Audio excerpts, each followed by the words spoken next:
ಒಂದು ಕಾಲದಲ್ಲಿ ದಶ ದಿಕ್ಕುಗಳಲ್ಲೇ ತನ್ನ ಸಾಮ್ರಾಜ್ಯವನ್ನು ಸ್ಥಾಪಿಸಿ ವೀರಾದಿವೀರನಾಗಿ ಮೆರೆದಂತಹ ರಾಜನಿಗೆ ಈಗ ಅನಾರೋಗ್ಯದಿಂದ ಹಾಸಿಗೆ ಹಿಡಿಯುವಂತಾಗಿದೆ.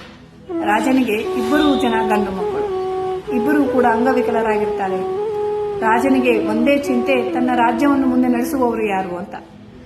ಈಗ ರಾಜ ತನ್ನ ರಾಜ್ಯದಲ್ಲಿ ಡಂಗುರವನ್ನ ಸಾರ್ತಾನೆ.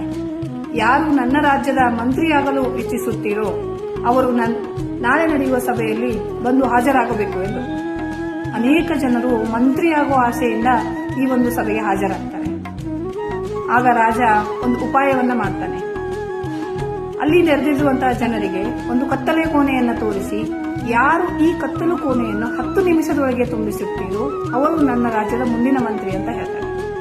ಅಲ್ಲಿರುವ ಜನರಿಗೆಲ್ಲ ಗೊಂದಲ ಶುರುವಾಗಿ, ಹೇಗೆ 10 ನಿಮಿಷದಲ್ಲಿ ಈ ಕೋಣೆಯನ್ನು ತುಂಬಿಸಲು ಸಾಧ್ಯ ಅಂತ ಹೇಳಿ ಎದ್ದೋಗ್ಬಿಡ್ತಾರೆ. ಆದರೆ ಒಬ್ಬ ವ್ಯಕ್ತಿ ಮಾತ್ರ ನಾನು ತುಂಬಿಸಬಲ್ಲೆ ಅಂತ ಹೇಳ್ತಾನೆ.